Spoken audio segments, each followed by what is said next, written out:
Bien, bonjour à tous et merci de votre présence et merci d'être aussi nombreux.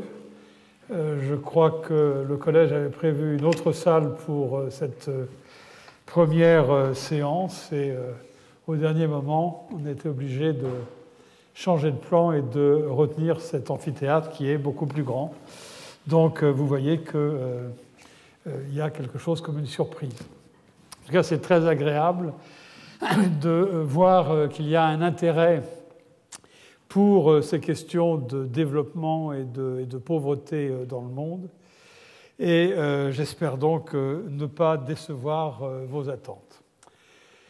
La session d'aujourd'hui est une session assez introductive dans laquelle je voudrais essayer d'examiner les faits qui existent dans le domaine du développement, que ce soit dans une perspective historique, on va voir qu'elle est importante, ou dans une perspective tout à fait contemporaine, que j'avais déjà évidemment abordée lors de ma leçon inaugurale.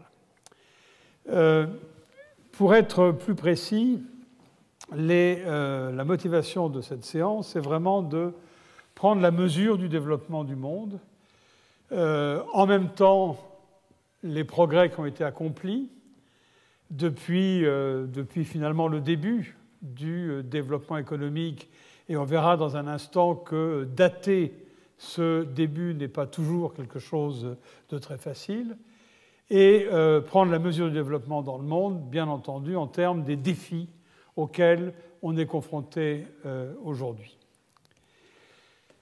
En même temps, l'objectif est d'identifier ce qui peut exister comme régularité dans les faits dont on dispose. Qu'il s'agisse de l'histoire, quand on regarde le développement des pays qui sont aujourd'hui des pays développés ou des pays avancés, qu'on appelait à une certaine époque les pays industrialisés, est-ce qu'entre ces pays, on observe une certaine similitude dans le processus de développement? Et est-ce que l'expérience de ces pays a quelque chose à voir et à nous dire sur ce qui peut se passer aujourd'hui? Autrement dit, est-ce que quelque part dans le processus du développement, il y a quelque chose comme une répétition historique? Est-ce qu'on peut apprendre de l'histoire? Et par les faits, simplement par l'analyse d'un certain nombre d'indicateurs, est-ce qu'il est possible de découvrir, de mettre en évidence ce type de similitude? Et puis l'autre type de similitude, c'est au niveau spatial. Quand on compare les expériences contemporaines ou historiques de pays, est-ce qu'on observe qu'il y a des groupes de pays qui se comportent de façon relativement identique, ou est-ce qu'il y a une spécificité extrêmement forte dans l'ensemble du processus de développement? Voilà de nouveau une question que l'on voudrait analyser lors de cette séance. C'est pour finir et pour conclure, qu'est-ce que l'on tire de cette revue très rapide, étant donné le temps qui nous est imparti, de ces faits sur le développement. Voilà le plan que je vais suivre dans cette session. Je voudrais commencer, c'est important, par quelques problèmes de nature conceptuelle sur la mesure du développement et sur la mesure du progrès social en général. On a tendance, de mon point de vue, trop tendance, à assimiler développement et mesure traditionnelle de l'activité économique, c'est-à-dire produit intérieur brut, revenu national, l'un de ces agrégats que les économistes manipulent, non seulement les économistes, mais aujourd'hui les médias et les hommes politiques. Est-ce que le développement se résume véritablement à la croissance du produit intérieur brut, ou est-ce qu'il y a autre chose? Et s'il y a autre chose, comment est-ce qu'on peut ou on doit le prendre en compte? Il y a là toute une analyse conceptuelle importante, une réflexion qui a fait beaucoup de progrès, je crois, durant ces dernières années, qui est de plus en plus partagé par des praticiens aussi bien que par des analystes du développement, et il m'a semblé normal de commencer par ces questions conceptuelles. Et puis les deux autres parties seront, elles, extrêmement numériques, statistiques, empiriques, puisqu'il s'agira simplement d'examiner un certain nombre de faits, un certain nombre de graphiques ou de tableaux que j'ai essayé de construire pour mettre en évidence un certain nombre de faits essentiels sur l'expérience historique de développement ou les expériences contemporaines de développement. Voilà donc le programme de notre séance d'aujourd'hui. Et je commence donc par ces questions conceptuelles sur la mesure du développement et la mesure du progrès social. On trouve dans la littérature sur le développement, et n'importe quel manuel parlant de développement consacre quelques pages d'introduction à ce que l'on peut, ce que l'on doit appeler le développement. Je préfère pour ma part retenir une définition extrêmement simple qui est purement et simplement le fait que le développement est la réduction de la pauvreté, et dans un instant on va évidemment venir au problème de la définition de la pauvreté. Mais il me semble que c'est une définition relativement synthétique, courte, brève, et qui décrit en même temps l'objectif du développement et en même temps la fonction du développement. Et donc, il me semble que c'est quelque chose qui est assez satisfaisant. Cette définition-là implique, comme je viens de l'indiquer, beaucoup plus que le critère habituel de la croissance de la disponibilité de biens par habitant, c'est-à-dire le produit intérieur brut, ce que j'appelle ici le produit intérieur brut pH. Le pH n'est pas l'indicateur d'acidité auquel vous êtes peut-être habitué ou dont vous vous souvenez peut-être de vos cours de chimie. pH ici signifie par habitant, donc le produit intérieur brut par habitant qui est le critère le plus usité dans toute cette littérature sur le développement. Si on parle de pauvreté, on va plus loin que la disponibilité de biens, et par ailleurs, la disponibilité de biens pour la résorption de la pauvreté n'est pas nécessairement la disponibilité de biens pour l'ensemble de l'économie, ce qui représente le produit intérieur brut.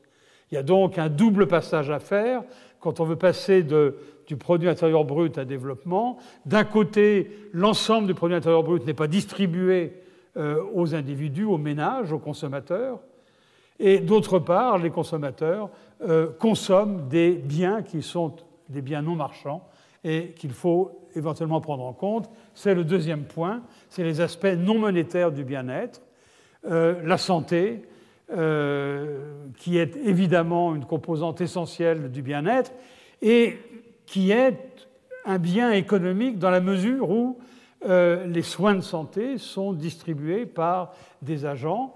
Le coût de distribution de ces soins de santé est substantiel et donc on ne peut pas purement et simplement faire l'économie de cette composante qui est peut-être plus essentielle même que les biens, puisqu'on dit que la santé ne s'achète pas et que c'est plutôt la santé que l'argent qui fait le bonheur. La sécurité, quand on examine, quand on interviewe les gens qui vivent dans des conditions relativement précaires, il y avait cette très grande enquête qui avait été organisée il y a une dizaine d'années par la Banque mondiale et qui avait été confiée à un certain nombre de sociologues et qui s'appelait « La parole des pauvres ». Et ces sociologues avaient été dans un grand nombre de pays, avaient interviewé des gens qui vivaient de façon précaire dans des contextes extrêmement différents et avaient fait une sorte de compendium du verbatim des interviews qui avaient eu lieu. Et à partir de là, ils ont essayé de voir les dimensions, les points sur lesquels le discours des personnes interviewées revenait de façon assez systématique. Et parmi ces points, la question de la sécurité était quelque chose d'absolument essentiel. le fait de pouvoir sortir sans courir le risque d'être agressé, le fait de pouvoir aller d'un endroit ou à un autre sans qu'il y ait une menace de se faire dérober le peu dont on dispose, était quelque chose de tout à fait essentiel. L'environnement, évidemment, la pollution ou le type de quartier d'urbanisation dans lequel on peut vivre, tous ces éléments jouent pour définir le bien-être d'une population.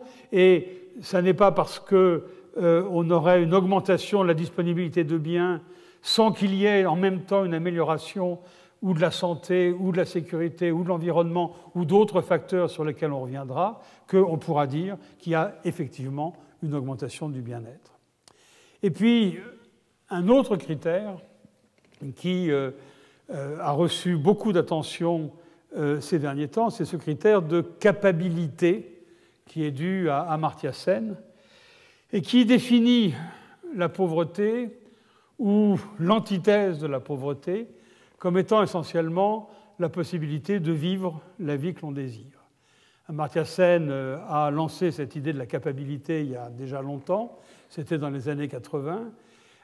Il a poursuivi sa pensée dans cette direction-là, et il a en particulier un livre assez fameux qui s'appelle « Le développement comme la liberté », Development as Freedom, et dans lequel c'est très exactement la thèse qu'il développe, en disant finalement, un monde sans pauvreté, c'est un monde dans lequel les individus réalisent la vie, les objectifs qu'ils désirent, ne se sentent pas contraints par le contexte dans lequel ils vivent pour réaliser ce qu'ils veulent.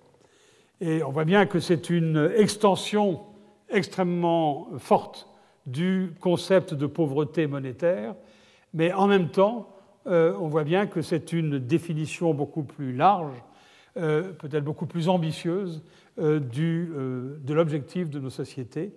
Et là aussi, je crois que c'est quelque chose qu'il faut considérer, examiner s'il est possible effectivement de définir des mesures et d'opérationnaliser d'une certaine façon ce concept très attrayant qui est ce concept de capacité. Quelques mots d'abord sur la façon dont on mesure la pauvreté de façon traditionnelle, la façon dont les statisticiens, qui éventuellement n'ont pas lu Amartya Sen, regardent la question de la pauvreté et les limitations éventuellement d'une telle approche. La pauvreté monétaire, c'est simplement le fait de ne pas disposer des moyens nécessaires pour une existence jugée normale. Évidemment, il y a derrière le mot « normal » ici beaucoup de choses, et ce normal rejoint ou couvre aussi bien des besoins de nature physique, manger, avoir un toit, pouvoir s'habiller, que des besoins sociaux, c'est-à-dire pouvoir apparaître en société sans avoir honte de la façon dont on est habillé ou la façon dont on se comporte. Adam Smith a un très joli passage sur la pauvreté où il montre que la pauvreté, ce n'est pas uniquement le fait de ne pas pouvoir se nourrir correctement, mais c'est éventuellement le fait de ne pas pouvoir paraître publiquement avec des vêtements qui correspondent aux normes de la société dans laquelle on vit. Et dans ce fameux texte, il parle du paysan qui n'aurait pas les moyens de s'acheter une chemise de lin pour pouvoir participer à des cérémonies dans son village. Donc ça, c'est effectivement une vision assez sociale des besoins qui doivent être couverts pour échapper à la pauvreté. Pratiquement, la façon dont procèdent les statisticiens, c'est de considérer, de mesurer la valeur d'une sorte de panier de biens et de services qui comprend des aliments, qui comprend des services comme le logement ou qui comprend des vêtements, plus d'autres services de nature ou de consommation de nature plus sociale, et de donner une valeur à ce panier de biens. Et cette valeur définit un seuil de pauvreté, ce que j'appelle Z ici, et les gens dont les moyens, dont le revenu, dont le pouvoir d'achat est inférieur à Z, sont déclarés comme des personnes pauvres. Ceux qui sont au-dessus de Z sont déclarés comme des personnes non pauvres. Cette définition semble extrêmement simple et sans problème. Néanmoins, il y a des difficultés qui apparaissent immédiatement. Je parle de revenus, mais tout le monde n'a pas un revenu dans nos sociétés.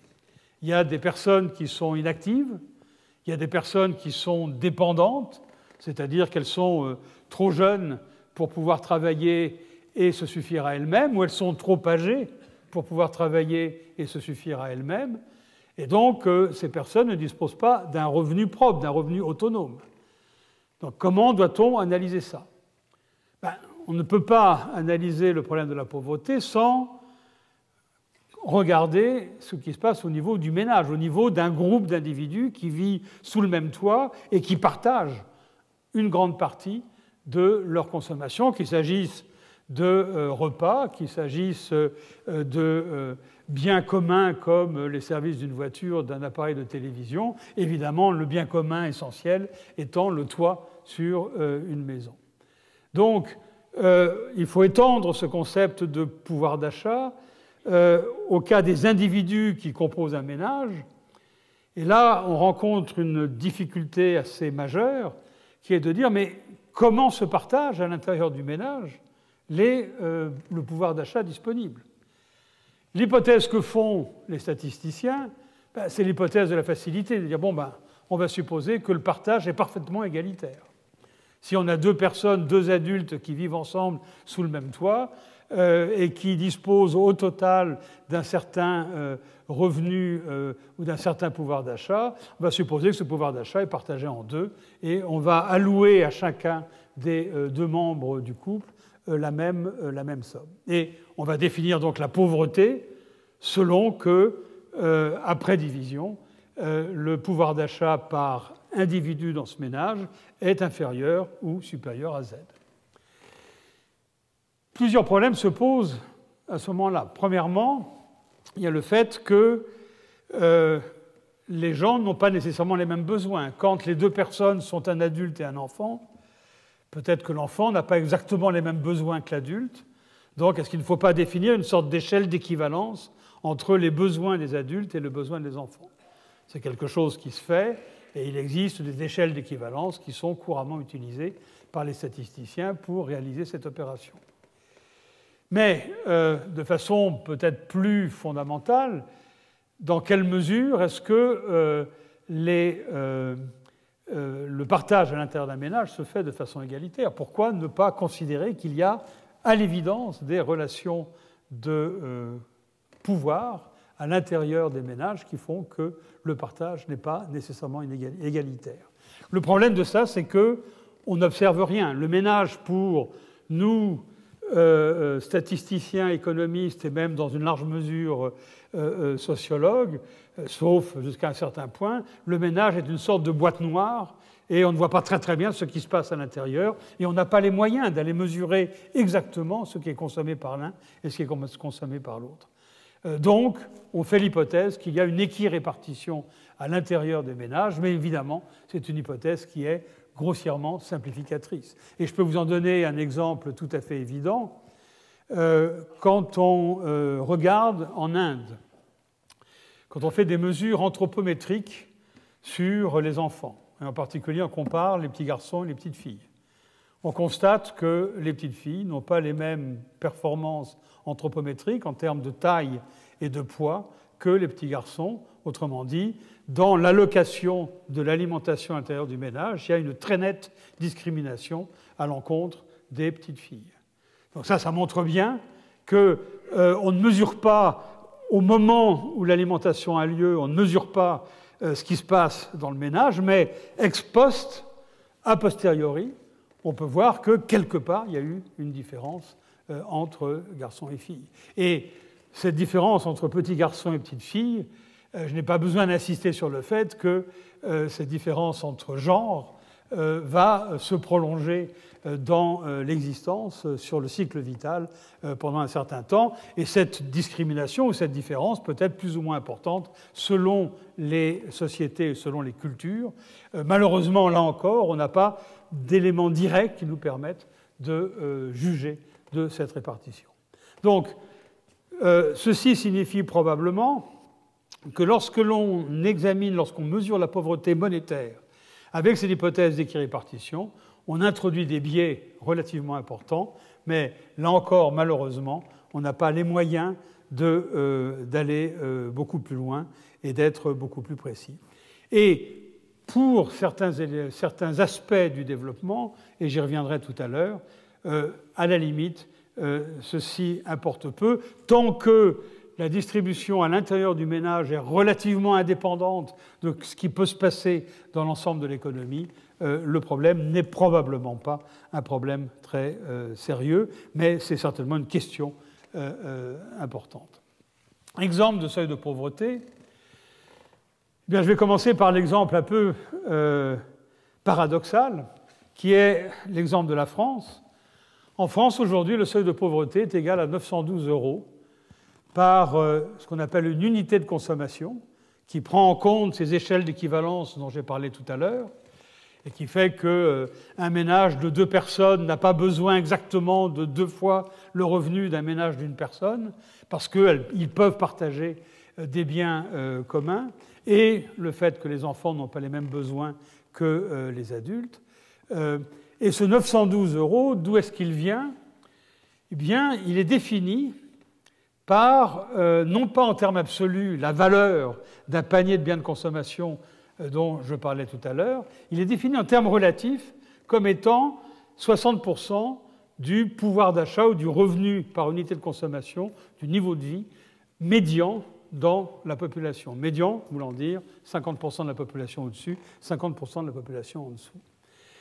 Et là, on a une définition de la pauvreté qui est dite relative, dans la mesure où c'est le côté social de la pauvreté, c'est le côté besoins sociaux apparaître de façon satisfaisante dans la société qui prime, plutôt que le côté besoin physique.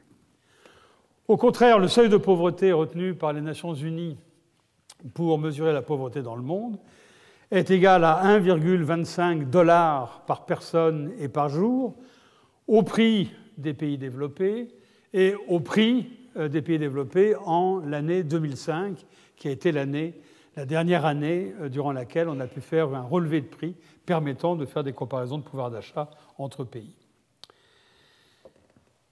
Un mot maintenant sur, si on, pour l'instant, s'en tient à la pauvreté monétaire, sur le rapport entre pauvreté monétaire, PIB par habitant et distribution. Le produit intérieur brut, c'est le pouvoir d'achat total qui est disponible dans une économie. Et il doit donc y avoir une relation entre ce qui est disponible au niveau total et ce qui est disponible dans la population et la façon dont ce revenu, ce pouvoir d'achat total, est distribué dans la population. Donc, on doit pouvoir écrire quelque chose qui ressemble à la fonction suivante. On peut dire que la pauvreté, c'est-à-dire le nombre de personnes qui sont en dessous d'un seuil de pauvreté, d'une façon ou d'une autre, c'est une fonction de tout ce qui est disponible dans la société, et c'est aussi une fonction dont la façon dont ce qui est disponible est distribué dans la société. Si c'est distribué de façon très inégale, alors on voit bien qu'en moyenne, une société peut ne pas être pauvre, mais il peut y avoir beaucoup de pauvreté dans cette société. Si au contraire, le produit est distribué de façon relativement égalitaire, on peut avoir une société dont le revenu moyen est légèrement au-dessus de Z, dans lequel il y aura très peu de pauvreté. Donc, là, on a ce que j'appelle le triangle fondamental, qui est une relation qui est presque mécanique, presque arithmétique, entre la pauvreté monétaire, le produit intérieur brut par habitant, la disponibilité totale de biens, et la distribution de ce produit intérieur dans l'ensemble de la population. Le rectangle qui entoure cette relation cache deux signes. Un signe qui est en dessous du PIB par habitant, qui est un signe moins, et un signe qui est en dessous du mot inégalité, qui est un signe plus, et qui indique que si, dans une économie à distribution donnée, on augmente le total disponible, eh bien, on devrait diminuer la pauvreté. Tout le monde va bénéficier dans la même proportion de l'augmentation du revenu. Donc, le nombre de gens pauvres en dessous d'un certain seuil de pauvreté va diminuer. Si, dans cette société, on maintient le total constant, mais on rend la distribution beaucoup plus inégale, alors on va probablement augmenter la pauvreté, augmenter le nombre de gens qui sont en dessous de Z. Donc là, on a quelque chose de très fondamental qui montre que si on définit le développement comme étant la réduction de la pauvreté, s'arrêter au produit intérieur n'est pas suffisant. Il faut quelque part prendre en compte la distribution du produit intérieur dans l'ensemble de la société. Alors, il se trouve qu'il y a une complication supplémentaire, et j'en donnerai une illustration tout à l'heure, qui est que le pouvoir total d'achat des ménages n'est pas exactement égal au produit intérieur brut. Pourquoi ? Parce que dans le produit intérieur brut, il y a une partie qui est consacrée au remplacement des équipements qui sont arrivés à fin de vie et qui, évidemment, ne sont pas distribués aux ménages. Il y a une partie qui est attribuée directement aux entreprises à des fins de réinvestissement, et de nouveau, cette partie-là n'est pas attribuée aux ménages. Il y a une partie, notamment dans les économies en développement, qui est du profit des entreprises étrangères qui opèrent dans l'économie nationale, qui sont rapatriées vers l'extérieur et qui ne profitent pas aux ménages. Donc, quand on parle d'inégalité ou de distribution, il y a vraiment deux étages. Il y a un étage qui est le produit intérieur brut qui existe, quelle partie va véritablement aux ménages, et de l'autre côté, à l'intérieur de la partie qui va aux ménages, combien va aux ménages les plus aisés et combien va aux ménages les plus pauvres. Dans ces conditions, pourquoi est-ce que, de façon courante, on a tendance à assimiler développement et produit intérieur brut? Durant les années que j'ai passées à la Banque mondiale, en fait, tous les contacts que j'ai pu avoir durant ma carrière à la Banque mondiale, pendant très longtemps, j'ai vraiment été très frappé par le fait que développement et produit intérieur brut par habitant étaient strictement synonymes dans la pensée des fonctionnaires de la banque. Et si on essaie de réfléchir à la raison pour laquelle c'est le cas, avec les définitions que je viens de prendre, eh bien, on peut imaginer la chose suivante. Si on peut supposer que lorsqu'elles croissent, les économies gardent une distribution des revenus à peu près constante. Autrement dit, s'il est exact que lorsqu'une économie croît, le revenu de chaque personne dans cette économie va croître exactement au même rythme que l'ensemble de l'économie. Si l'économie croît à 5%, le revenu de chaque individu va croître à 5%. Si le produit intérieur brut par habitant croît à 10%, alors le revenu de chacun va croître à 10%. Si ça c'est vrai, alors effectivement, la diminution de la pauvreté, c'est la croissance du produit intérieur brut.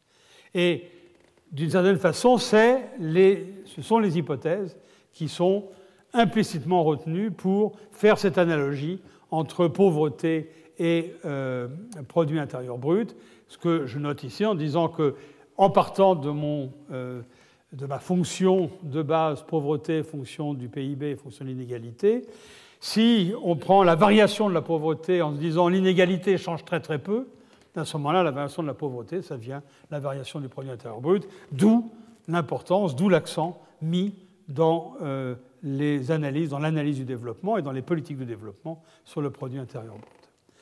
Ce raisonnement n'est probablement pas trop faux lorsqu'on prend un seuil absolu de pauvreté et quand on raisonne sur la très longue période durant laquelle les variations de l'inégalité vont être relativement faibles, ou lorsque l'on raisonne en comparant des pays dont le PIB est extrêmement différent, donc le gros de la différence vient plutôt du produit intérieur brut que de la distribution, mais c'est certainement pas exact quand on raisonne dans d'autres cas, c'est-à-dire quand on prend des variations à plus court terme, quand on compare des pays qui sont relativement proches en termes de produit intérieur brut, et quand on prend des seuils de pauvreté qui ne sont pas des seuils absolus, comme le cas de la France, dont je vais parler tout à l'heure, qui n'est pas en fait le cas de la France, qui est le cas de l'Europe. L'Europe définit la pauvreté de façon relative, et dans ces conditions-là, on voit bien que la pauvreté en termes relatifs a une dépendance vis-à-vis du produit intérieur qui est très lointaine, alors que la dépendance est beaucoup plus forte quand on prend une pauvreté définie de façon absolue. Voilà ce qu'on peut dire sur la définition monétaire de la pauvreté et son rapport avec le produit intérieur brut. Maintenant, disons quelques mots rapidement sur la dimension non marchande de la pauvreté. Le bien-être ne dépend pas uniquement de ce que l'on peut acheter sur les marchés. Et il se trouve, et c'est encore une difficulté à laquelle on est confronté, notamment dans les pays en développement, c'est le fait que la part marchande des économies évolue avec le processus de développement. Il y a des activités qui existaient dans une économie en développement, à un certain stade de son développement, un stade assez traditionnel, qui, une fois que l'économie aura fait un certain nombre de progrès, ces activités qui étaient essentiellement non marchandes, éventuellement de la production domestique, vont se transformer en services marchands, au lieu d'avoir un agriculteur qui passe une partie de son temps en hiver à réparer le toit de sa maison, à réparer ses instruments agraires. Dans une économie dans laquelle il y aura plus d'activités marchandes, le même agriculteur peut décider d'aller travailler en ville pour l'hiver dans une entreprise de construction et d'avoir les travaux à réaliser chez lui faits par un artisan qu'il payera avec une certaine somme d'argent. Autrement dit, dans cette économie-là, on aura transformé une activité qui était essentiellement domestique et qui n'intervenait pas dans la comptabilité nationale en une activité marchande qui va jouer, qui va être prise en compte dans la comptabilité nationale. Et vous voyez qu'en termes de travail, en termes de production, quelque part rien n'a changé. On a simplement transformé une activité non payée en une activité qui était payée. Là où le phénomène est particulièrement criant, c'est quand on voit l'augmentation de l'activité féminine qui, effectivement, transforme de l'activité non marchande comme de la production domestique ou du temps domestique en un temps marchand obtenu ou dépensé en allant travailler plutôt qu'en restant chez soi. La plupart du temps, d'ailleurs, on a plutôt des phénomènes de plusieurs temps de travail.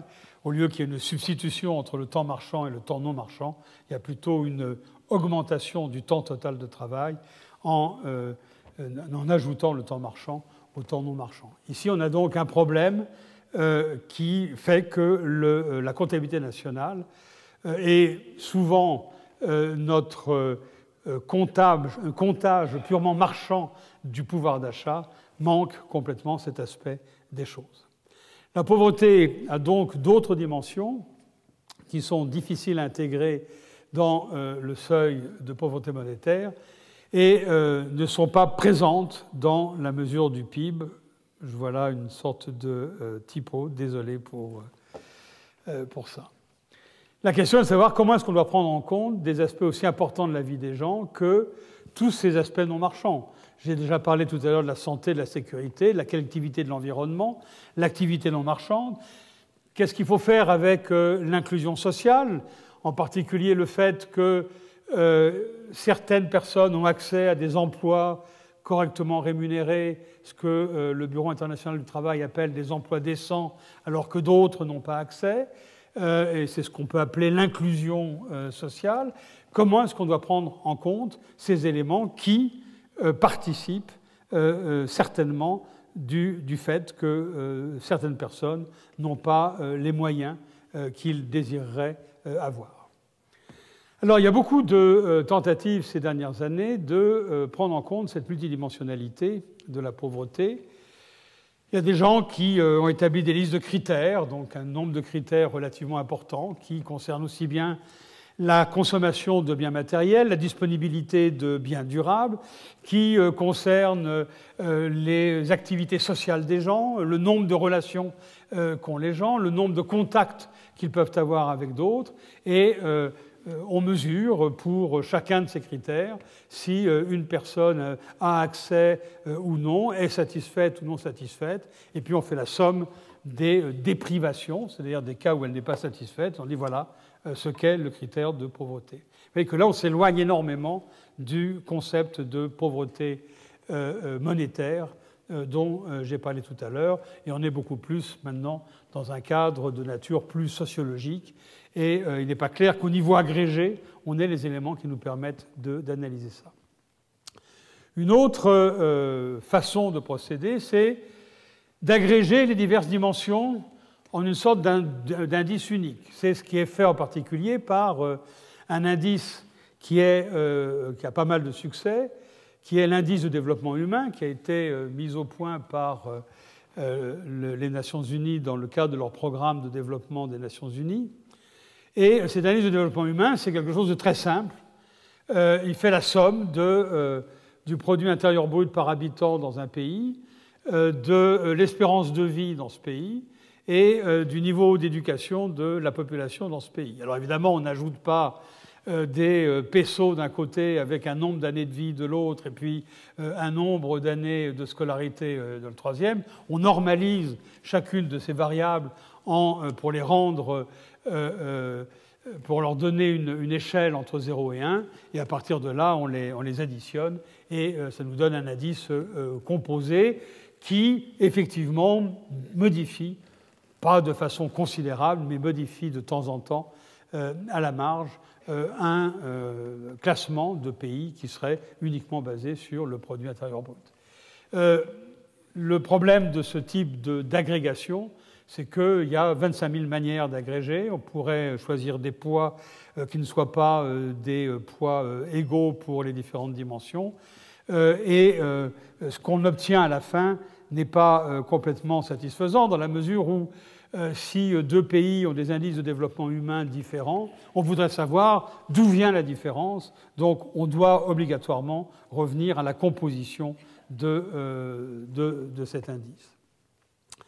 De plus en plus ces dernières années, on regarde aussi, ou on espère pouvoir tirer de l'information, de critères subjectifs, tels que le degré de satisfaction général déclaré par les individus. On sait que les individus consomment des biens, on sait qu'ils consomment des biens marchands et des biens non marchands. On ne sait pas très bien comment nous, analystes, on peut agréger ces biens dans le cas où on observe effectivement les consommations. En plus, dans certains cas, on n'observe même pas les consommations, notamment pour les biens non marchands. Donc, une simplification, une façon beaucoup plus rapide de procéder, c'est de demander aux gens s'ils sont satisfaits ou non. Donc vous savez que dans maintenant beaucoup de questionnaires, il y a une question du type, sur une échelle de 1 à 10, comment est-ce que vous vous classez en termes de satisfaction de votre vie, de votre niveau de vie.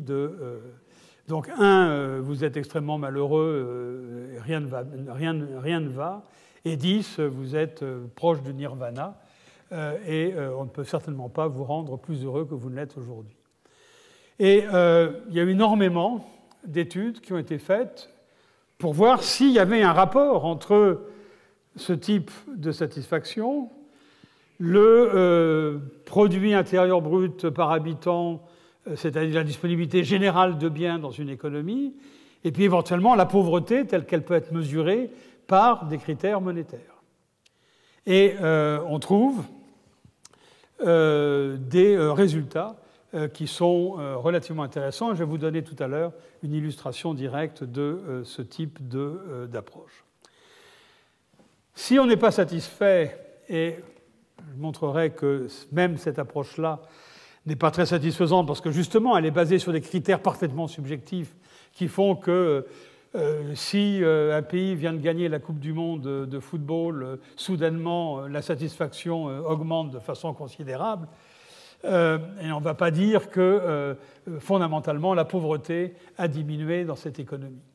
Donc, il y a quelque chose qui est intéressant, et on est en train de chercher à l'heure actuelle ce que l'on peut tirer de ce type d'information, mais se reposer exclusivement sur des critères de ce type-là pour mesurer la pauvreté ou pour mesurer le développement est quelque chose qui est, à l'heure actuelle, probablement illusoire. Et donc, la conséquence de tout ça, c'est que ces différentes dimensions de l'inégalité, il faut les prendre en compte de façon simultanée. Il faut prendre en compte ou considérer en même temps ce qui se passe du point de vue de la santé, ce qui se passe du point de vue de la pauvreté monétaire, ce qui se passe du point de vue de la sécurité, ce qui se passe du point de vue de l'environnement. Et c'est ça qui rend effectivement les politiques de développement et l'appréciation du développement quelque chose de difficile, parce que essentiellement multidimensionnel, sans possibilité d'agréger en un indice unique, ou avec le danger, si on voulait agréger en un indice unique, de perdre de vue ce qui fait la réalité du développement et la nature des problèmes particuliers auxquels sont confrontés des pays.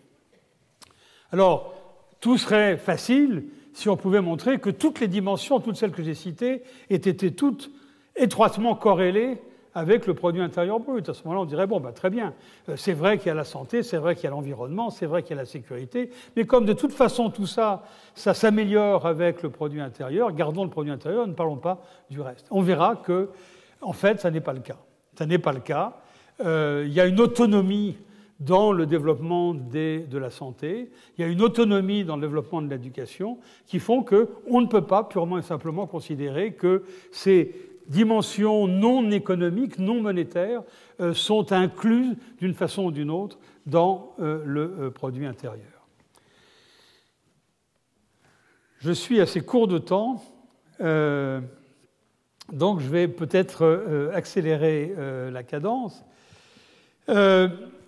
Il y a des problèmes d'observabilité dans beaucoup de dimensions. On a aussi des problèmes de doublons. Si effectivement il y a de la corrélation entre différentes dimensions, à ce moment-là, si on prend en compte les dimensions de façon séparée pour mesurer la pauvreté ou le développement, on risque de compter deux fois la même chose. S'agissant du critère de satisfaction autodéclaré ou de ce que l'on appelle aujourd'hui l'économie du bonheur, il y a ce paradoxe qui est dû à Easterlin, qui montre que, de façon relativement intéressante, c'est vrai, quand on compare les degrés de satisfaction moyens des pays, et la réponse à cette question de 1 à 10, où est-ce que vous vous situez en termes de satisfaction de votre vie, la satisfaction est beaucoup plus faible dans les pays pauvres que dans les pays riches. Et là, on peut se dire, bon, ben, on a effectivement un critère. Le paradoxe d'Easterlin vient du fait que maintenant, quand vous prenez un pays riche, ou même un pays pauvre, et vous suivez ce pays au cours du temps, le produit intérieur brut ou le revenu national ou le revenu des ménages peut augmenter au cours du temps, et on constate que dans ce pays, la satisfaction reste la même. Donc il y a un paradoxe. Entre pays, il semble qu'il y ait une corrélation positive entre satisfaction et niveau de revenu national. Et si on prend un pays unique, et dans ce pays, le revenu national croît, eh bien, on n'observe pas de modification radicale, systématique du niveau de satisfaction.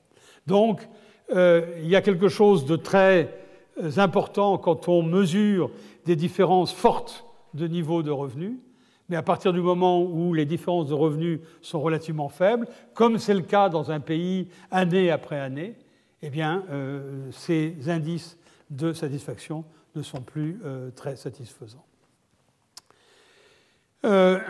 Et puis, par ailleurs, la corrélation des diverses dimensions de la pauvreté avec le PIB est variable. C'est vrai que quand on prend la très longue période, ou quand on fait des comparaisons entre pays à des niveaux de produits intérieurs, de revenus très différents, il y a une corrélation évidente entre pauvreté monétaire, certaines autres dimensions de la pauvreté et le produit intérieur, mais dès qu'on s'intéresse aux mêmes pays, aux variations au cours du temps au sein d'un pays et à moyen terme, on ne voit plus la corrélation disparaît considérablement. D'où finalement cette idée de suivre de façon simultanée et parallèle les différentes dimensions de la pauvreté. Pour terminer, un mot sur pauvreté et capacité, et essayer d'expliciter les propositions qui sont faites par Sen. Le principe de base est le suivant, est de dire que le bien-être d'un individu résulte en même temps des choix de l'individu. Est-ce que l'individu a décidé de prendre des risques, de créer une entreprise, de travailler énormément, de s'expatrier, de changer de région? Tout ça, c'est les choix personnels que l'individu a réalisés. Mais une autre partie du bien-être observé aujourd'hui de l'individu vient des circonstances auxquelles l'individu a été confronté. Soit lorsqu'il était très jeune, son entourage familial, soit simplement le manque de veine. Il était dans une région, dans un pays qui a été soumise à un conflit très violent, dont il a souffert et c'est la raison pour laquelle il était obligé d'émigrer. Ça, ce sont des circonstances qui sont complètement indépendantes du choix des individus. Et la proposition de Sen, la proposition d'un certain nombre de philosophes de la justice sociale, des gens comme John Romer, on commence probablement avec John Rawls, puis les gens qui ont suivi John Rawls, c'est de dire que finalement la justice sociale devrait se définir en termes des circonstances plutôt qu'en termes des choix des individus. La liberté, c'est que les individus sont libres de faire les choix qu'ils veulent. Si un individu décide de travailler énormément pour gagner beaucoup d'argent, c'est son choix. Le fait que son voisin ait décidé de travailler un petit peu moins et de gagner un tout petit peu moins ne correspond pas nécessairement à de l'inégalité si les deux individus avaient exactement les mêmes possibilités au départ. Et donc, l'idée de Sen, c'est de dire la pauvreté, on devrait la mesurer comme étant l'espace de liberté dont disposent les gens pour faire leurs choix, mais pas nécessairement les choix eux-mêmes. Et dans ces conditions-là, on voit bien que une variable telle que l'éducation, telle que le fait que les parents aient envoyé un enfant à l'école pendant suffisamment longtemps, le fait que l'école ait été de bonne qualité, donc que l'enfant ait vécu dans un quartier où l'éducation était satisfaisante, la santé de l'individu, en tout cas cette partie de la santé qui échappe complètement à son contrôle personnel, l'appartenance à un groupe ethnique ou un genre qui est sujet à discrimination, le milieu social d'origine, sont ces circonstances qui déterminent qu'une personne peut faire beaucoup de choses et une personne peut faire beaucoup moins de choses. Et mesurer la pauvreté et mesurer le développement, ce serait d'essayer de mesurer l'importance de ces espaces de possibilités, donc ces capacités que Sen a définies. Et donc le développement, ce serait l'élargissement de ces capacités plutôt qu'une mesure d'un agrégat monétaire tel que le produit intérieur brut. Les aspects pratiques de l'approche du développement en termes de capacités, néanmoins, sont difficiles. D'abord, si on veut suivre ce que je viens de dire, il faut pouvoir distinguer circonstances et choix personnels. Et comment on fait ça? Et une grande critique à cette approche de la pauvreté et de l'inégalité, ce qui correspond en fait à une égalité des chances, cette fois-ci, plutôt qu'inégalité des résultats, c'est de dire il y a des circonstances qui définissent les choix des gens. Quand, j'ai dit tout à l'heure, une personne a décidé de travailler beaucoup pour gagner beaucoup d'argent, d'où viennent les préférences de cet individu? Est-ce que c'est dans ses gènes? Ou est-ce que c'est l'éducation qu'il a reçue? Est-ce que ce sont les exemples qu'il a vus autour de lui ou d'elle qui font qu'il a ou elle a développé ce genre de préférence? Et si c'est le cas, alors comment est-ce qu'on peut décider, en examinant la carrière, les résultats d'un individu, que le fait qu'il ait une bonne santé ou le fait qu'il ait un niveau de revenu relativement faible et plus faible que Z soit le résultat de ses choix ou le résultat de circonstances. Donc, l'idée est extrêmement intéressante et satisfaisante du point de vue normatif. Maintenant, la mise en œuvre de cette mesure des capacités est quelque chose de beaucoup plus délicat. Se pose en même temps, évidemment, le problème de la multidimensionnalité dont j'ai parlé, mais au moins l'un des intérêts de cette approche-là est tout de même de mettre en évidence le rôle absolument essentiel que joue l'éducation dans la mesure de la pauvreté ou dans la mesure du développement. L'éducation n'est pas nécessairement un bien que l'on consomme. L'éducation, c'est quelque chose qu'on a reçu et qui permet d'appréhender le monde d'une certaine façon, qui permet de comprendre le monde d'une certaine façon, mais qui n'apporte peut-être pas directement de bien-être aux gens. On ne tire pas probablement un bien-être considérable en se disant tous les jours j'ai passé mon bac, heureusement que j'ai pu le faire, qu'est-ce que je suis content d'avoir passé mon bac. On a développé une capacité, c'est vraiment le terme de Sen qui joue à ce moment-là, et on voit bien qu'un monde dans lequel on a des gens qui sont plus éduqués a donc plus de capacités et donc est capable de plus de résultats en termes de développement qu'un autre monde. Et donc, ce qui est à retenir de cette approche, de mon point de vue en tout cas, c'est cette éducation comme une capacité essentielle. En pratique, après tout ce que j'ai dit, le produit intérieur brut par habitant garde un rôle essentiel. Il est facilement observable, il est fortement corrélé au moins sur la longue période avec d'autres indicateurs, et on ne peut certainement pas en faire l'économie. Néanmoins, et la pauvreté monétaire est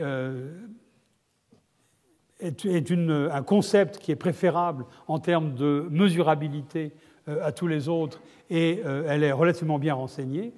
Elle demande des données additionnelles, en particulier la distribution par rapport au produit intérieur brut, mais il est évident que tout ce que je viens de dire montre que ces concepts de base, pauvreté et agrégat de produits intérieurs ou agrégat de pouvoir d'achat, doivent être complémentés par des informations supplémentaires sur différentes autres dimensions, notamment l'éducation, notamment l'espérance de vie. Je parlais tout à l'heure du développement, de l'indicateur de développement humain, et cet indicateur est composé du produit intérieur par habitant, de l'éducation, de l'espérance de vie. Ça n'est pas un hasard, ce sont ces trois dimensions qui ne sont pas toutes de la même nature et toutes marchandes, qui sont utilisées d'une façon ou d'une autre pour évaluer le développement. Et je vais en donner quelques exemples dans les minutes qui viennent. Je voudrais finir cette partie conceptuelle en illustrant un tant soit peu ce que je viens de dire. Premièrement, cette multidimensionnalité du développement, je crois qu'elle est formidablement bien illustrée par ces objectifs du millénaire pour le développement qui ont été décidés par les Nations Unies au tournant du millénaire, comme de bien entendu, dont l'horizon est 2015, donc l'an prochain, qui se rapproche. Et il y a déjà toute une discussion sur ce qu'on fera à partir de 2015. Mais je rappelle ici les 8 objectifs, ou les 8 grands objectifs du millénaire pour le développement. Et vous voyez ici une application directe de la multidimensionnalité. Il y a la réduction de la pauvreté monétaire, mesurée par le fameux 1,25 $ par jour et par personne au prix de 2005. Il y a la scolarisation primaire universelle. Il y a l'égalité des sexes. L'égalité des sexes consistant d'abord en la scolarisation identique des garçons et des filles, mais il y avait d'autres sous-objectifs du type représentation ou présence féminine dans la représentation nationale, qui était un petit peu plus délicat à traiter. Mortalité infantile, mortalité maternelle, qui sont les objectifs de santé. Derrière ces mortalités, il y a effectivement toute l'infrastructure de santé qui est présente. Lutte contre le sida et la malaria. l'environnement, et en particulier les questions d'accès à l'eau et à la sanitation. Et puis le dernier objectif était quelque chose de beaucoup plus général, qui était la coopération internationale. Donc ces objectifs ont été poursuivis.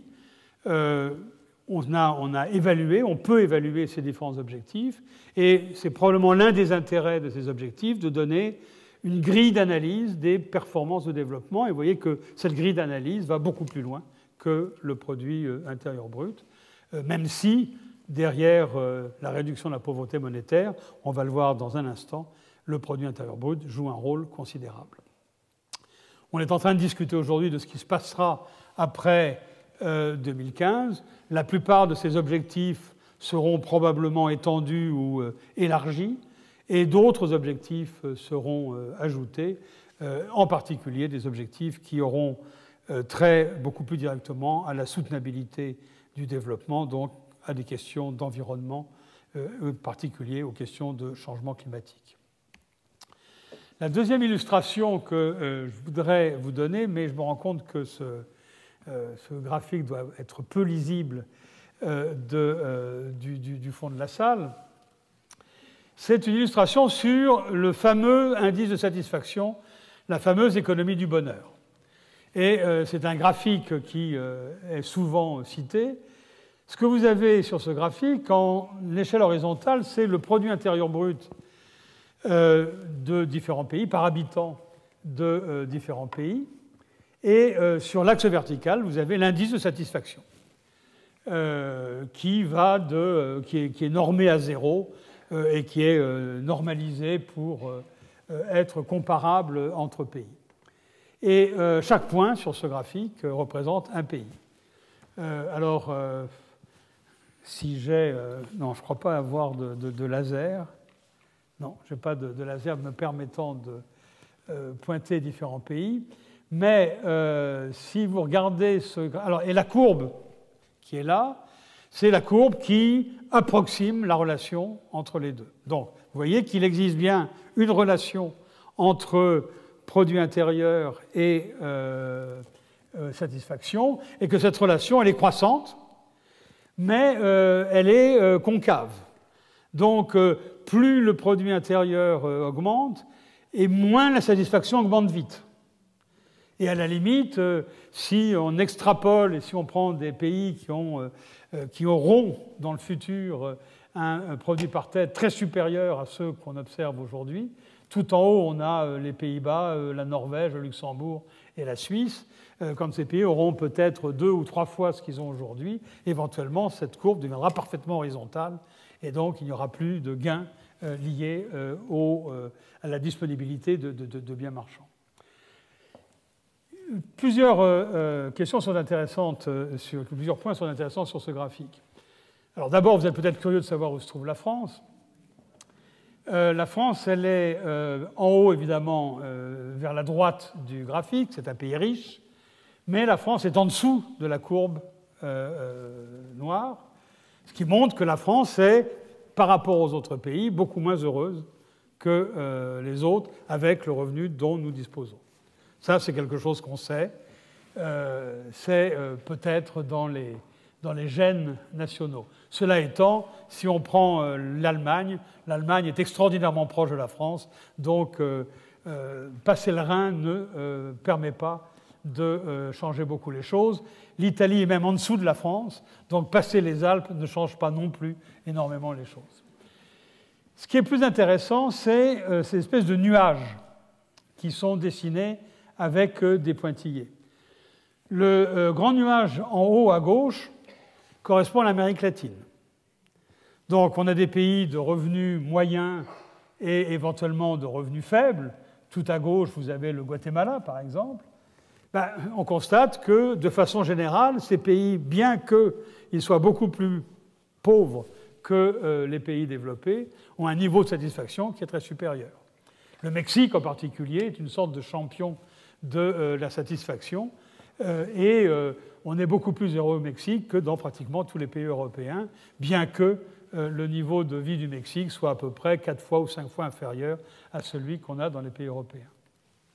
Et le nuage du bas, c'est un autre phénomène relativement intéressant, ça correspond aux pays en transition, donc les ex-pays communistes, et qui, toutes choses égales par ailleurs, d'abord, ils ont moins de revenus que les pays riches, et ils ont définitivement un biais d'insatisfaction qui est dû soit à leur passé socialiste, soit au fait que la transition a effectivement représenté une modification radicale de leur environnement dont ils mettront beaucoup de temps à se remettre. Mais ce qu'on retient de ce graphique, c'est effectivement le fait qu'il y a une dépendance. Alors, il y a une grande discussion sur cette dépendance, sur cette fameuse courbe concave. Il y a, ça c'est à peu près la même chose, si ce n'est que les cercles correspondent à la taille des pays. Mais bon, donc vous avez la Chine quelque part qui est énorme, l'Inde aussi qui est énorme, mais peu importe. Le point important, c'est que ce qui change ici, c'est l'axe horizontal. Au lieu de mesurer le produit intérieur en dollars ou en euros, en dollars équivalent pouvoir d'achat international, on a une échelle logarithmique. Et chaque subdivision correspond à un doublement du revenu. Donc tout en bas à gauche, vous avez 625 dollars par tête. La subdivision suffisante est 1250, la suivante 2500, la suivante 5000, etc. Donc c'est une échelle géométrique plutôt qu'une échelle arithmétique.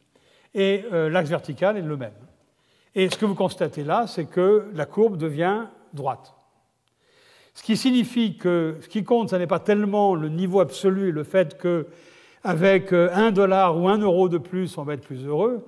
Ce qui compte, c'est l'augmentation relative du niveau de vie. Et ce que montre ce graphique de façon relativement intéressante, c'est le fait que doubler le revenu, ça a le même impact qu'on soit très riche ou qu'on soit relativement pauvre. Et donc, le seul problème, c'est que doubler le revenu quand on est les États-Unis, ça représente une entreprise absolument considérable, probablement plus forte que lorsque l'on est la Chine ou un pays plus pauvre. Alors ça, c'est les évidences que l'on tire de la comparaison entre pays. Mais maintenant, on peut aussi regarder ce qui se passe à l'intérieur d'un pays. Et c'est là que le paradoxe d'Easterlin apparaît. Et là, de nouveau, je me rends compte qu'il va falloir que je revoie ma stratégie de diapositive, parce que c'est définitivement certainement illisible. C'était pourtant bien lisible sur mon écran. Vous avez à gauche le cas des États-Unis. Le cas des États-Unis, depuis les années 70 à aujourd'hui, la courbe, la droite qui monte, qui va du bas à gauche vers le haut à droite, c'est le revenu national par habitant à pouvoir d'achat à prix constant aux États-Unis. Donc entre 1975 et 2010, sans aucun problème, le niveau moyen de revenu par habitant a augmenté considérablement aux États-Unis. La courbe horizontale, c'est la satisfaction.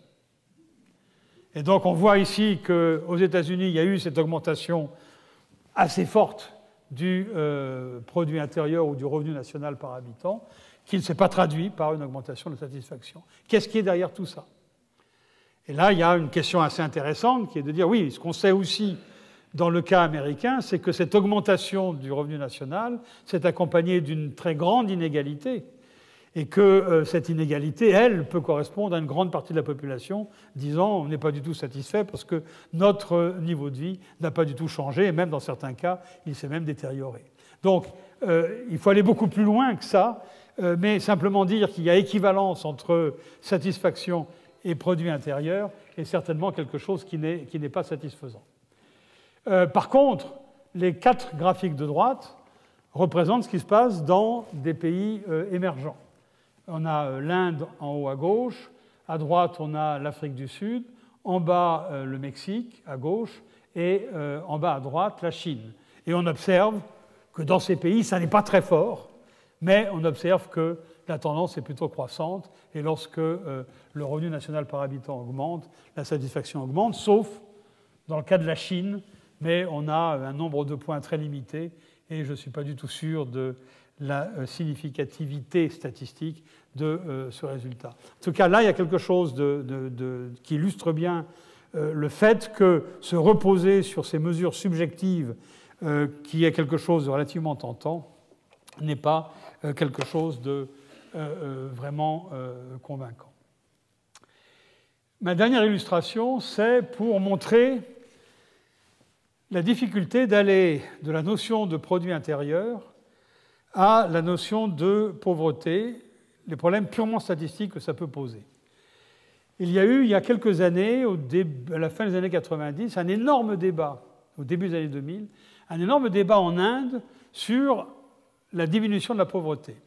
Avec, d'un côté, des gens qui disaient « Regardez les enquêtes qu'on a faites auprès des ménages, la pauvreté diminue, mais elle ne diminue pas beaucoup. » Et puis d'autres gens disant « Attendez, ça n'est pas possible, le produit intérieur a augmenté de façon tellement considérable que nécessairement la pauvreté a diminué de façon majeure. » Et on a sur ce tableau-là les éléments du débat.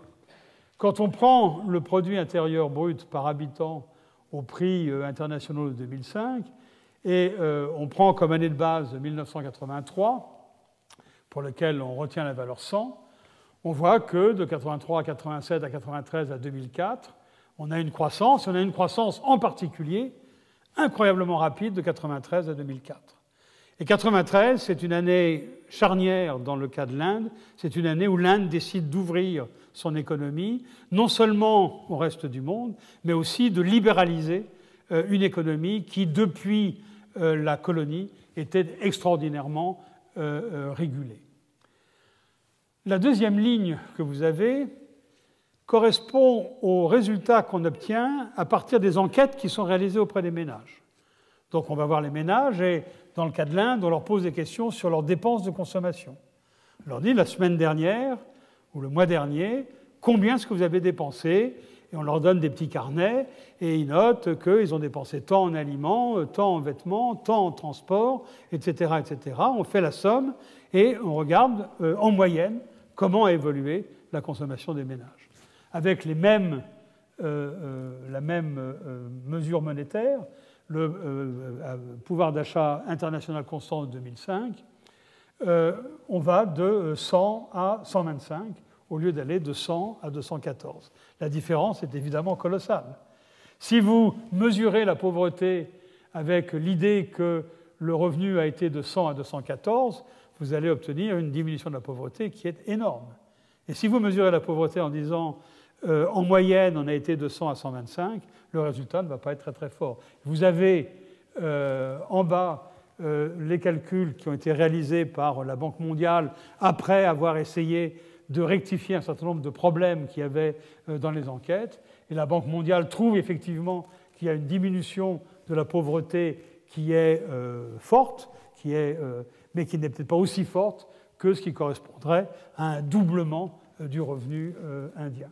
On note tout de même que même dans les enquêtes et dans le traitement qu'en a fait la Banque mondiale, c'est surtout entre 1993 et 2004 qu'il y a une forte diminution de la pauvreté, en accord, en quelque sorte, avec les chiffres qui ont été donnés. Donc là, on a de nouveau, j'ai voulu vous montrer cette illustration pour que vous soyez conscient du fait qu'il y a des problèmes statistiques importants et des problèmes de cohérence statistique qui sont importants.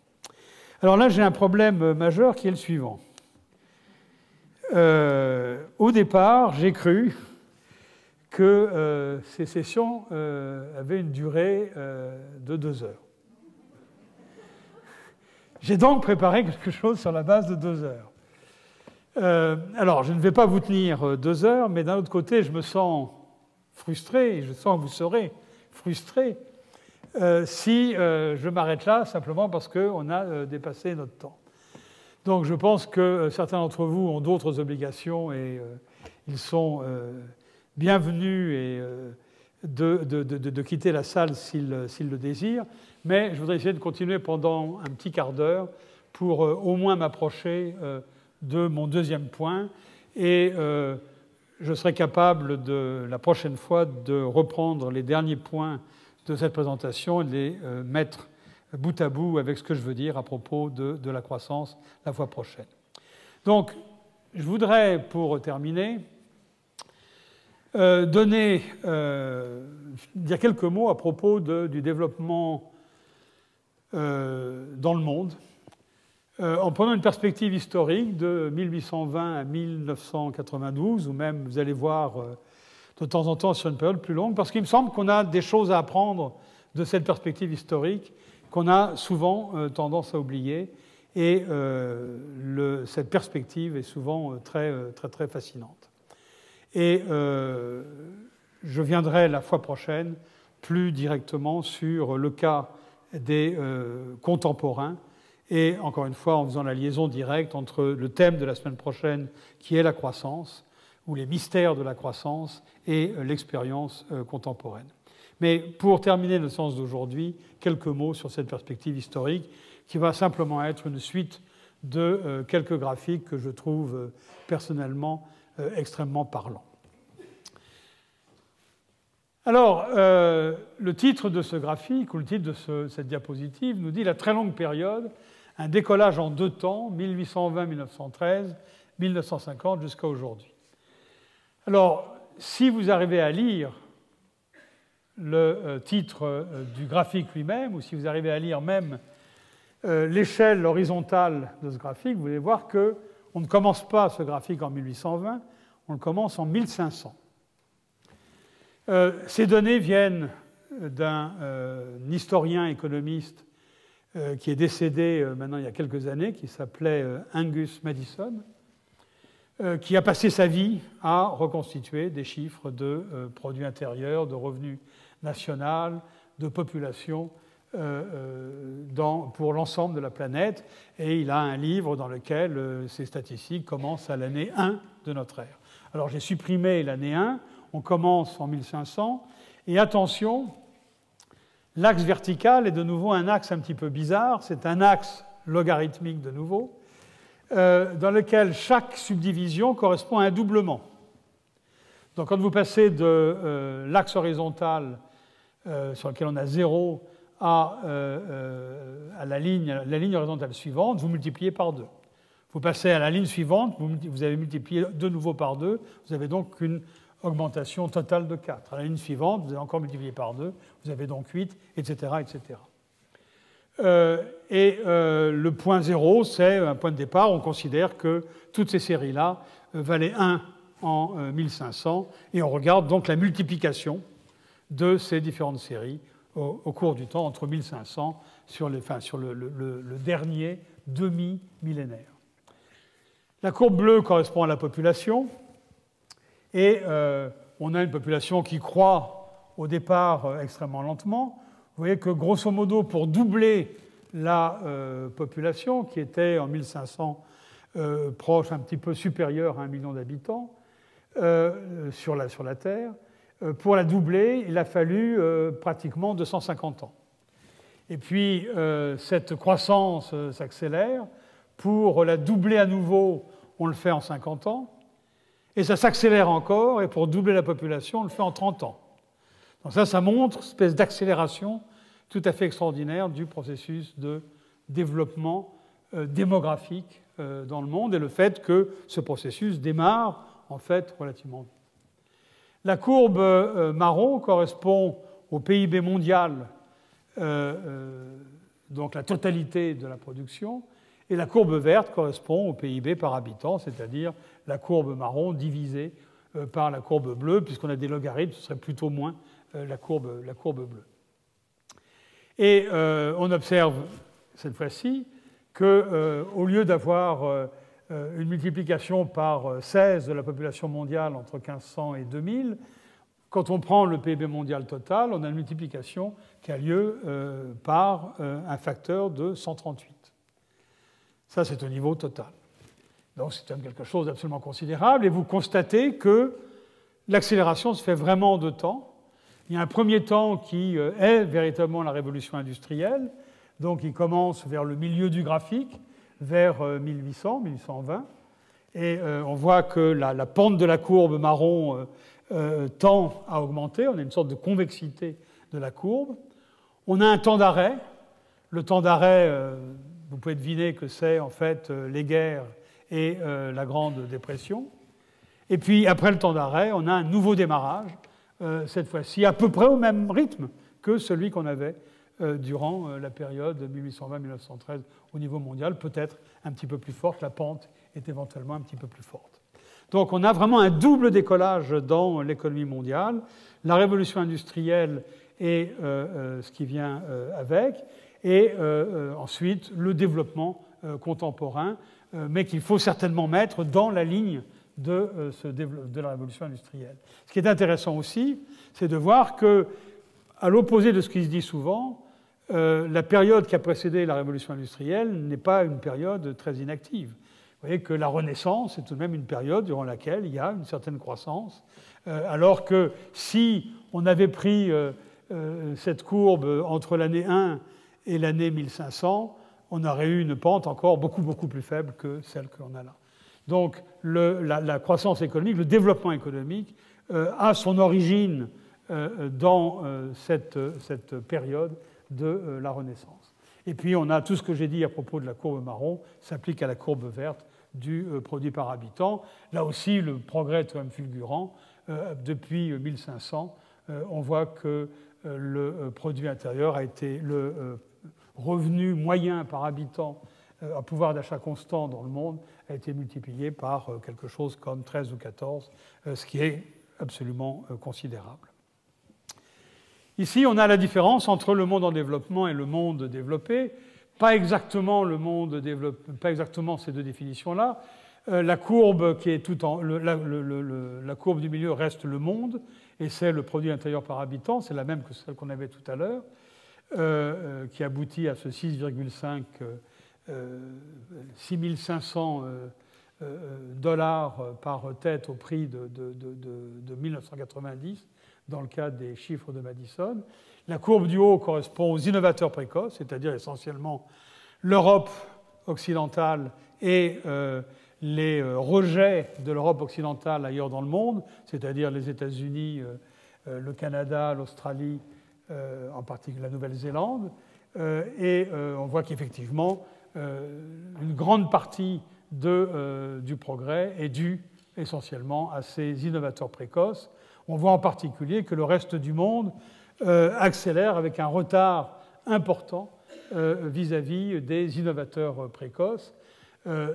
Il faudrait, pour être tout à fait rigoureux, corriger le reste du monde par la présence du Japon, qui est responsable pour une grande partie des accélérations que l'on voit ici. Ce graphique, celui que j'appelle aussi celui de la course-poursuite ou du vol d'oie sauvage. Le vol d'oie sauvage est une image magnifique, typiquement asiatique, qui a été proposée, comme on peut le deviner, par un économiste japonais, pour expliquer le processus, l'envol des économies asiatiques. Et cette idée de vol d'oie sauvage, avec une oie qui est en tête de l'escadrille, et puis l'escadrille qui vient derrière, avec éventuellement des oies qui viennent rejoindre l'escadrille au fur et à mesure du temps, et éventuellement aussi des changements de direction, c'est-à-dire que le pilote, le chef d'escadrille, peut se changer au cours du temps. Et c'est ce qu'on a ici.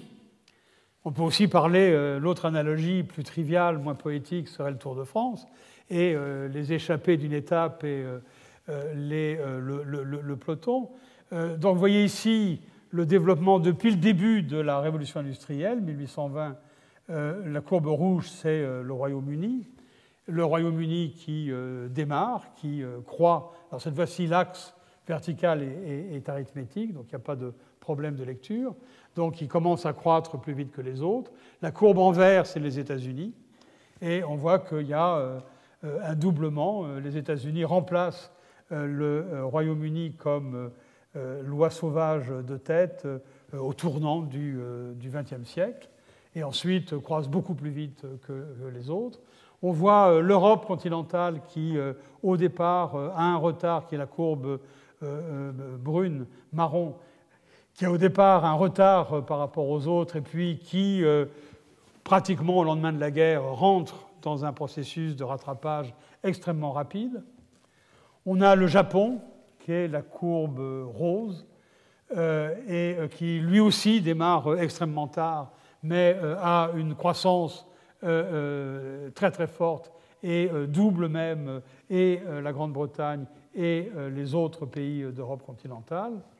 Et puis dans les derniers décollages, les dernières oies qui ont rejoint l'escadrille, il y a la Corée du Sud, qui, elle, démarre encore un petit peu plus tard, mais a aussi cette espèce de trajectoire pratiquement verticale pendant un certain temps, et est en passe de rejoindre l'Europe et la Grande-Bretagne.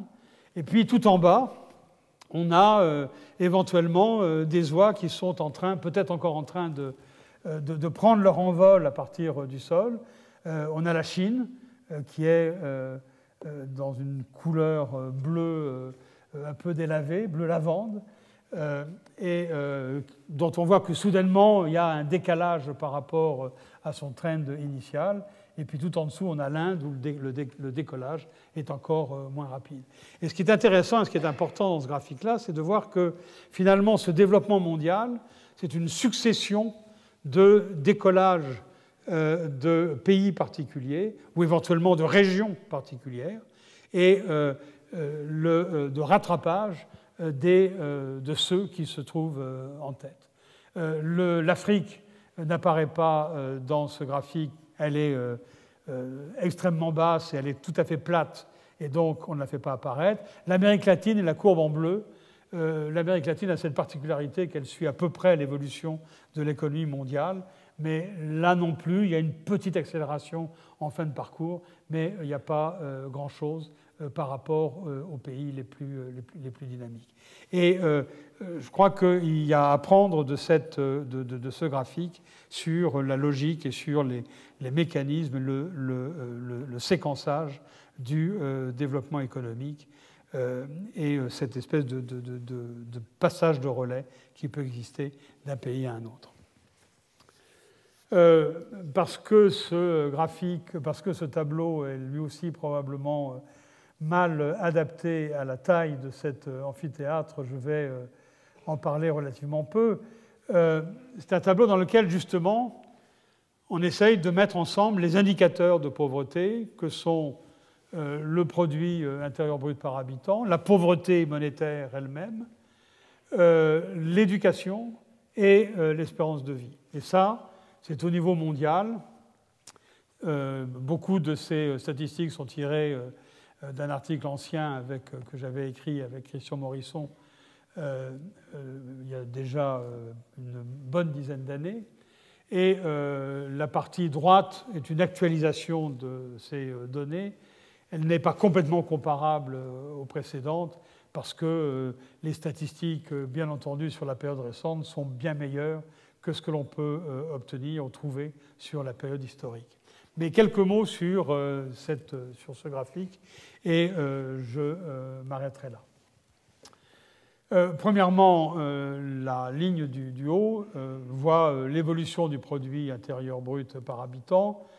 Pas grand-chose à dire là-dessus, on vient de la voir sur le graphique précédent et on voit bien qu'il y a effectivement cette accélération qui a lieu, une multiplication par à peu près 6 ou 7 entre 1820 et 1992. Pas grand-chose à dire non plus sur la population mondiale dont on vient de parler, mais la pauvreté est quelque chose d'un peu plus intéressant. La pauvreté est représentée ici par la proportion de pauvres, avec deux seuils de pauvreté possibles.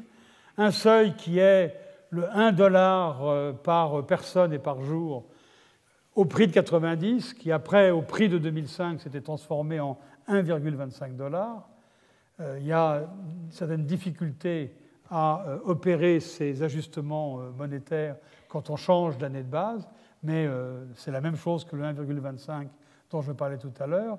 Et au-dessus, on a un seuil de pauvreté à $2. Le premier à $1 est qualifié de pauvreté extrême, et à $2, on a le seuil de pauvreté normal, si je peux parler dans ces termes-là.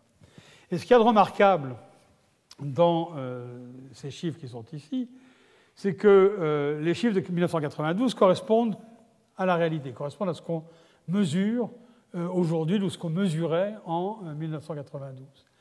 Ensuite, on a simplement retenu les mêmes définitions et on a rétropolé en connaissant, en ayant estimé la distribution de revenus dans le monde. Et qu'est-ce qu'on obtient? On obtient évidemment que la pauvreté est absolument considérable quand on se place dans les années au début du XIXe siècle.